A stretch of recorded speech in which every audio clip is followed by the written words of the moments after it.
Yeah. So, and I think if there's maybe just the ever so slight bit of silver lining for the Portland metro area specifically is that this was primarily kind of sleet overnight, and we delayed that transition to freezing rain. But for the most part now, what is falling outside is freezing rain, and so.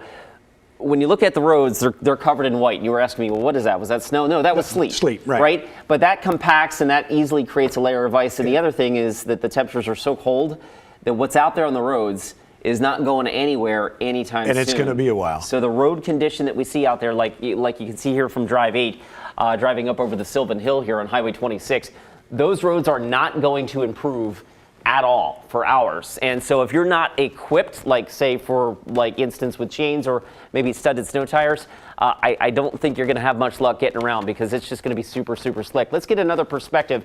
That, of course, is from Drive 8 on the west side.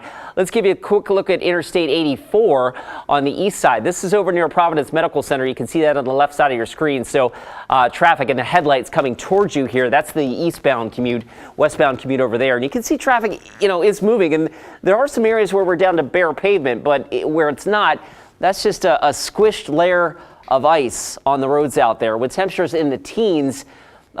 Interesting to know as well that salt is just not as effective at colder temperatures. So as we mentioned, the stuff that's on the roads right now, not going anywhere. Okay, let's get a look at weather. I'm going to go ahead and switch gears here and bring up the weather box and show you the radar over the last 2 hours. You can see the pink on the map here indicative of primarily now freezing rain that is falling in the Oregon Coast Range and up and down the I-5 corridor from Chehalis down through Longview. We'll pause this now and give you the live scan, and you can see western Washington County. The purplish shade, I'm trying to do a little delineation here.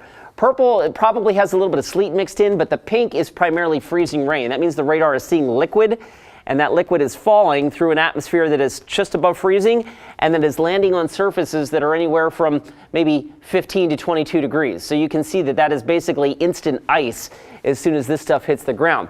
Where we are starting to see things thaw out just a little bit, maybe along the Oregon coast, and that's a little bit of good news for you folks, but getting there and over the coastal passes, remember, those locations are still down in the teens, right?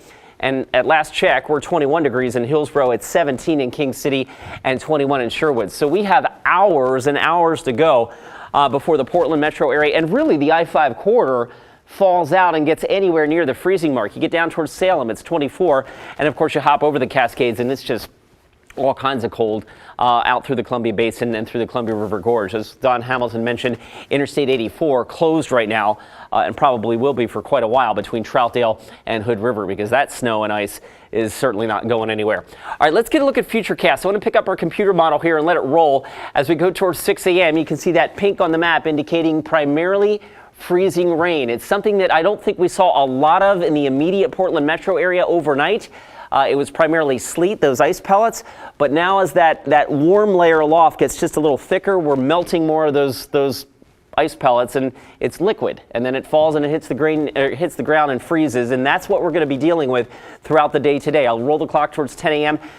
It's not going to be terribly heavy. It'll be on and off. We'll probably have some dry time in there, but when we do see precipitation, for the most part, it's going to be falling as freezing rain. Here we are at 4 o'clock in the afternoon, and you can see that pink area here indicating the freezing rain. That begins to lift northward. So as we get up towards Salem, you're probably still in that freezing rain threat through about 4 o'clock. And certainly here in Portland and Vancouver and up the I-5 corridor into, say, portions of Cowlitz County and out through the Columbia River Gorge. This is all wintry precipitation. South of there, we likely start to warm up a little bit, and that's good news there. But again, we're kind of watching the thermometer all day long, and as I show you Futurecast temperatures here, they don't budge. Futurecast has Portland at 29 at 4 o'clock. So imagine as the next significant slug of moisture comes in and temperatures are still in the upper 20s, we're going to be looking at icy roads and that threat of additional icing continuing throughout the day. Here we are at 11:30. Salem begins to warm. By the way, that's 11:30 p.m. 11:30 p.m. Salem finally gets well above freezing. Look at Eugene, up to 46. But we got a long time before we can scour out this cold here in the Portland metro area. And so that's why I think we are generally looking at a kind of an iced-in kind of day. And what's out there on the roads, again, is just not going anywhere. I've got us topping out at 31, but we're not going to get there until tonight. Icy mix early tomorrow, transitioning back to rain on Saturday. And the good news here, as we get into our holiday weekend, once Portland gets above the freezing mark on Saturday, we will stay above the freezing mark with rain in the valley forecast through the duration of our 7-day. Stay with us. We'll be right back.